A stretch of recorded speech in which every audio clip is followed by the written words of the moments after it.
नमस्ते nature enthusiast. क्या आपने कभी रात को आसमान में देखते हुए सोचा है कि हमारे प्लैनेट की कहानी क्या है? ये इनक्रेडिबल वर्ल्ड जिसे हम अर्थ कहते हैं, आखिर कैसे बना? आइए मेरे साथ एक एक्स्ट्रॉर्डिनरी जर्नी पर चलते हैं, बिलियंस ऑफ इयर्स पीछे, अर्थ के फॉर्मेशन के मिस्ट्रीज को अनकवर करने के लिए। अर्ली यूनिवर्स के फायरी केओस से लेकर लाइफ के इमर्जेंस तक, उन इनक्रेडिबल फोर्सेस को देखकर अमेज्ड होने के लिए तैयार हो जाइए जिन्होंने हमारे घर को आकार दिया। हमारा एडवेंचर शुरू होता है एक बैंग के साथ। एक ऐसे टाइम की कल्पना करो जब यूनिवर्स नहीं था, कोई स्टार्स नहीं थे, प्लैनेट्स नहीं थे, स्पेस भी नहीं था।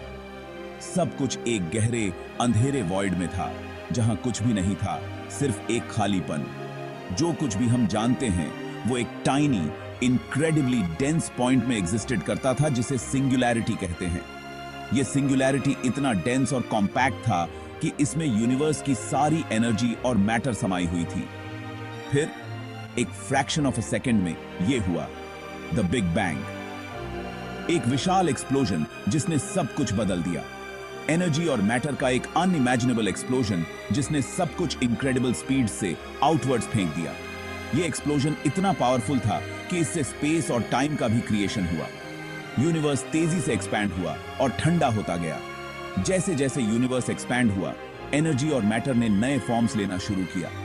मिलियंस ऑफ इयर्स में इस कूलिंग प्रोसेस ने टाइनी पार्टिकल्स को क्लम्प टुगेदर होने दिया, जिससे एटम्स और मॉलिक्यूल्स का फॉर्मेशन हुआ, जिससे उन बिल्डिंग ब्लॉक्स का फॉर्मेशन हुआ जिन्हें हम कॉस्मोस में देखते हैं। ये पार्टिकल्स धीरे धीरे गैलेक्सीज, स्टार्स और प्लैनेट्स में बदल गए और इसी तरह हमारा यूनिवर्स बना। युवा यूनिवर्स के वास्ट एक्सपेंस में गैस और डस्ट का एक क्लाउड, जिसे नेबुला कहते हैं, अपने ही ग्रेविटी के तहत कोलैप्स होना शुरू हुआ। जैसे जैसे यह क्लाउड कॉन्ट्रैक्ट होता गया, यह तेजी से स्पिन करने लगा, एक स्पिनिंग टॉप की तरह। इस स्वर्लिंग क्लाउड का सेंटर बेहद हॉट और डेंस हो गया। अंत में इस क्लाउड के कोर में प्रेशर और हीट इतनी इंटेंस हो गई कि न्यूक्लियर फ्यूजन इग्नाइट हो गया, जिससे ट्रिमेंडस अमाउंट में एनर्जी रिलीज हुई। हमारा सन, एक ब्रिलियंट स्टार का जन्म हुआ। एक ब्रिलियंट सन के जन्म ने लेफ्टओवर गैस और डस्ट का एक स्वर्लिंग डिस्क पीछे छोड़ दिया। इस डिस्क के भीतर टाइनी पार्टिकल्स कोलाइड हुए और एक साथ चिपक गए, धीरे धीरे लार्ज और लार्जर ऑब्जेक्ट्स बनाते गए। ये ऑब्जेक्ट्स, जिन्हें प्लैनेटेसिमल्स कहा जाता है, ग्रेविटी के माध्यम से अधिक मटेरियल को अट्रैक्ट करते रहे और बड़े होते गए। मिलियंस ऑफ इयर्स में ये प्लैनेटेसिमल्स आपस में मिलकर प्लैनेट्स बना लिए, जिन्हें हम आज जानते हैं, जिसमें हमारी अपनी अर्थ भी शामिल है। अर्ली अर्थ उस वर्ल्ड से बहुत अलग थी जिसे हम जानते हैं। Section 5, the young earth, a fiery and violent world. एक ऐसे वर्ल्ड की इमेजिन करो जो मोल्टन रॉक से ढका हुआ है, जहां हर तरफ सिर्फ आग और लावा ही लावा है, जिसकी सरफेस पर वॉल्केनोज इरप्ट हो रहे हैं और हर तरफ से लावा बह रहा है। वो थी अर्ली अर्थ, एक हॉट और वायलेंट प्लेस जहां हर पल कुछ न कुछ बदल रहा था। अर्थ के कोर की इंटेंस हीट ने सरफेस को लगातार उथल पुथल की स्थिति में रखा, जिससे जमीन कभी स्थिर नहीं रही।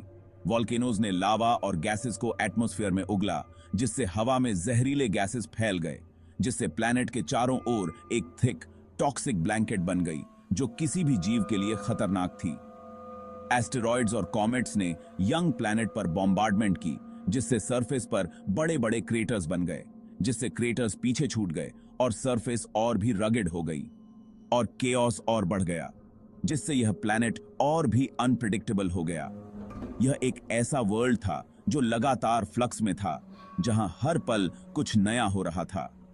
लाइफ के लिए बहुत ज्यादा हॉस्टाइल था, जैसा कि हम जानते हैं, और किसी भी जीव के लिए यहां सरवाइव करना इम्पॉसिबल था।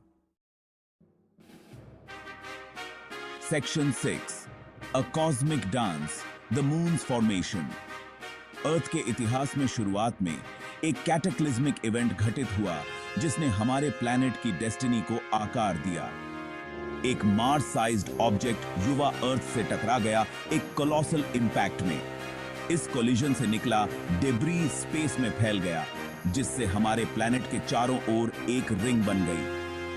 समय के साथ इस रिंग का डेब्री अपने ही ग्रेविटी के तहत आपस में मिल गया और अंततः हमारा मून बन गया। मून के ग्रेविटेशनल पुल ने अर्थ के रोटेशन को स्टेबलाइज करने और लाइफ को इवॉल्व करने के लिए एक अधिक स्टेबल एनवायरनमेंट बनाने में मदद की।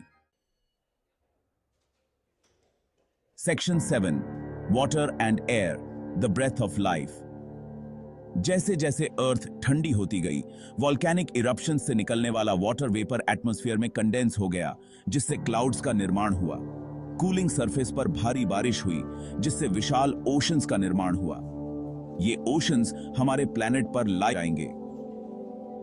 अर्ली एटमॉस्फेयर अभी भी उस हवा से बहुत अलग थी जिसे हम आज सांस लेते हैं। यह कार्बन डाइऑक्साइड और अन्य गैसेस से भरी हुई थी।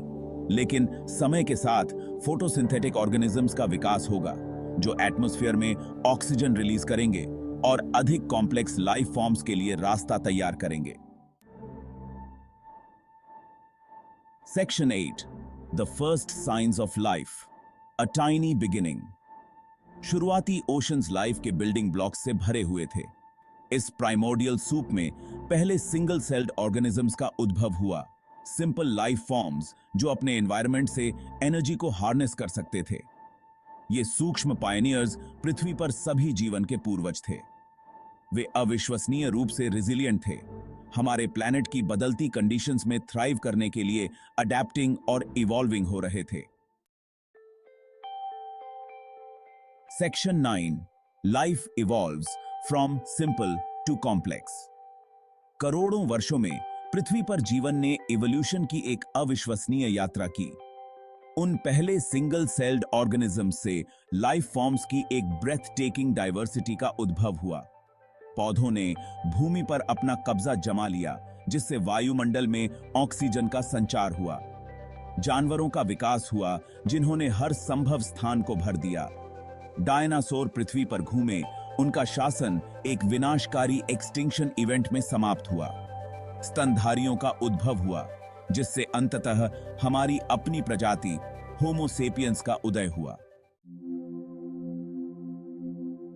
Section 10, earth today, a planet in balance. आज पृथ्वी एक जीवंत ग्रह है जो जीवन से भरा हुआ है। हरे भरे वर्षावनों से लेकर बर्फीले ध्रुवीय क्षेत्रों तक हमारा संसार विविध पारिस्थितिक तंत्रों का एक बुना हुआ कपड़ा है। हमारे ग्रह के सिस्टम्स का नाजुक संतुलन, वायुमंडल, महासागर, भूमि और सभी जीवित चीजें जीवन को फलने फूलने के लिए आवश्यक स्थिति बनाते हैं। हमारा ग्रह अंतरिक्ष की विशालता में एक अनमोल और अद्वितीय स्थान है। यह एकमात्र घर है जिसे हम जानते हैं और इसे प्रोटेक्ट करना हमारी जिम्मेदारी है। घर है। Section 11, Our Responsibility, Protecting Our Home. This section is dedicated to understanding our role in safeguarding the environment and ensuring a sustainable future for all. पृथ्वी के निर्माण की कहानी उस अविश्वसनीय यात्रा की याद दिलाती है जो हमारे ग्रह ने अरबों वर्षों में तय की है। यह यात्रा हमें यह सिखाती है कि पृथ्वी कितनी अद्वितीय और कीमती है। इसके हर चरण में जीवन के लिए नए अवसर और चुनौतियां रही हैं। यह कार्रवाई के लिए भी एक आह्वान है। हमें यह समझना होगा कि हमारे छोटे छोटे प्रयास भी बड़े बदलाव ला सकते हैं। हम सभी इस ग्रह से जुड़े हुए हैं और हमारे कार्य सीधे तौर पर पृथ्वी के स्वास्थ्य को प्रभावित करते हैं। और आज हम जो चुनाव करते हैं वह आने वाली पीढ़ियों के लिए पृथ्वी के भाग्य का निर्धारण करेगा। हमें यह सुनिश्चित करना होगा कि हम एक स्वस्थ और सुरक्षित ग्रह छोड़ें। आइए हम अपने पर्यावरण के रक्षक बनने का प्रतिज्ञा करें और अपने आसपास के लोगों को भी प्रेरित करें कि वे भी इस मिशन में शामिल हों। प्रकृति के नाजुक संतुलन की रक्षा करें और यह सुनिश्चित करें कि हम अपने संसाधनों का विवेकपूर्ण उपयोग करें और यह सुनिश्चित करें कि पृथ्वी सभी जीवित चीजों के लिए एक जीवंत और समृद्ध घर बनी रहे। यह हमारी जिम्मेदारी है कि हम इस ग्रह को सुरक्षित रखें। इस अविश्वसनीय यात्रा में मेरे साथ जुड़ने के लिए धन्यवाद। हम मिलकर एक बड़ा बदलाव ला सकते हैं। हमारे अद्भुत ग्रह के बारे में अधिक रोमांचक कहानियों के लिए सब्सक्राइब करना न भूलें शानू फंटून्स को, और हमारे साथ इस यात्रा में बने रहें और वीडियो को लाइक और शेयर भी करें। आपके समर्थन से हम और भी प्रेरणादायक सामग्री ला सकते हैं।